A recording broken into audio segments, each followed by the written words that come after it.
जी से भी हमारा अनुरोध है कि आप हमारे उन तमाम वरिष्ठ साथियों के अग्रज हैं और आप अपने क्षेत्र के तमाम साथियों से अपील करिए। मिश्रा जी के जीवन को सुरक्षित बचाना पुनः हम सबकी जिम्मेदारी है।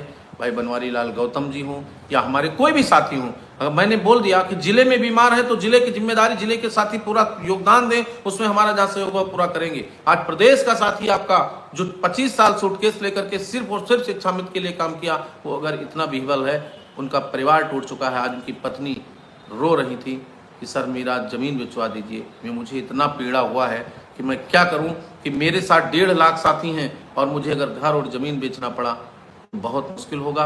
इसलिए मैं ज़मीन न बिके, घर न बिके और अपने साथी को आप बचाएं।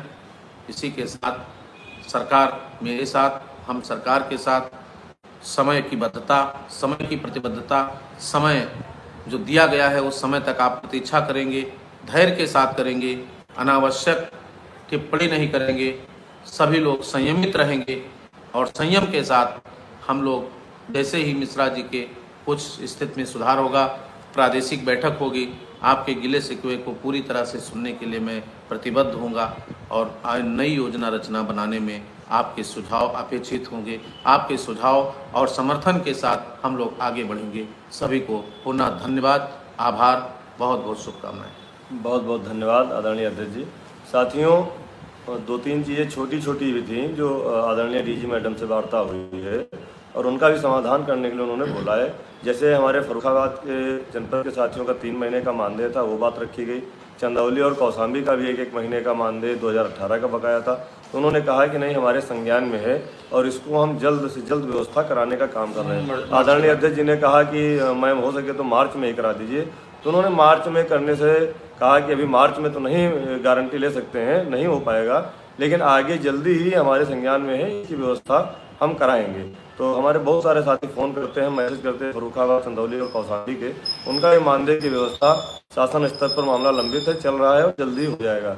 दूसरा, ये मानदेय के लिए भी आज वित्त लेखा अधिकारी से वार्ता हमारी हुई है कि मार्च जो है हमारा वित्त का अंतिम वर्ष होता है, इसलिए हम समय से पहले मानदेय की लिमिट जारी करने में अक्षम हैं। इसके लिए बहुत बड़ी एक व्यवस्था होती है, कैबिनेट में होता है और पूरा नियम बदलना पड़ेगा। मार्च का मानदेय मार्च महीना पूरा होने के बाद अप्रैल में ही जारी हो पाएगा। इसलिए हम बहुत सारे साथियों से क्षमा भी चाहते हैं कि ईद के त्यौहार के पहले के लिए हमने जो निवेदन किया था वो आज उन्होंने कह दिया है कि 31 के बाद ही लिमिट जारी हो पाएगी। तो आप लोग अपने स्तर से, अपने हिसाब से त्यौहार मनाएं और अप्रैल में शुरुआत में ही मानदेय आपका पहुंच जाएगा।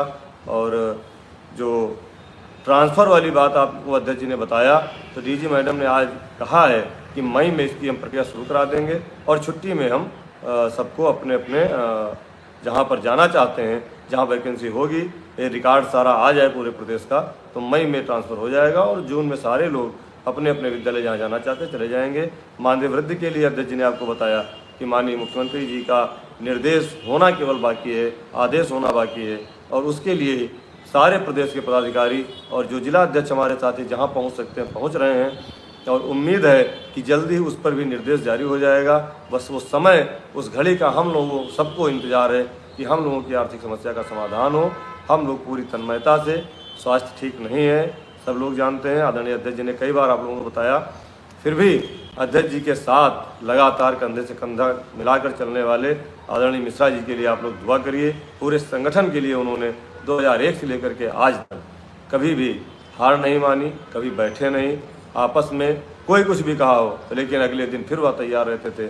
उसी तरह से हम सारे लोग मिल करके उनके लिए दुआ करें, सहयोग करें, जिससे वह जल्दी स्वस्थ हों और हम लोग पूरे संगठन के पदाधिकारी आप लोगों की आर्थिक समस्या का समाधान जल्द से जल्द कराने का प्रयास कर रहे हैं। आप लोग पॉजिटिव रहें, निगेटिव ना रहें। जो लोग परेशान हैं उनकी परेशानी में बढ़ चढ़ करके हिस्सा लें और उनको सहयोग करें। इसी बात के साथ आज की बात पूरी आपको बताई गई है। आप लोग कहीं से भी निराशा ना लाएं। हम ग्रुपों में देखते हैं कभी कभी लोग बहुत नकारात्मक बात लिखते हैं, उससे उनका तो कोई फर्क नहीं पड़ता है, लेकिन हम लोग दुखी हो जाते हैं, अन्य शिक्षा में साथी दुखी हो जाते हैं, उनकी आशाएं टूटती हैं। क्योंकि आशाएं तोड़ने का आपको किसी का अधिकार नहीं है। हम लोगों ने जो 2 साल में 3 साल में सरकार में संगठन ने बनाया है, उसका जब अध्यक्ष जी ने कहा कि फल पका होता है तो धीरे से तोड़ा जाता है, डंडा नहीं मारा जाता है, तो उस बात की गंभीरता को आप समझिए, गंभीरता को समझिए और सोचिए कि सब कुछ जब फाइनल की तरफ है तो किसी के बहकावे में नहीं आना है और जल्दी ही हमारी समस्या का समाधान हो, इसके लिए हम लोग प्रयास कर रहे हैं। तब तक के लिए जय हिंद, जय भारत, जय शिक्षा मित्र। उत्तर प्रदेश प्राथमिक शिक्षा मित्र संघ जिंदाबाद, आदरणीय अध्यक्ष जी जिंदाबाद, एक शिक्षा मित्र साथी जिंदाबाद। जय हिंद।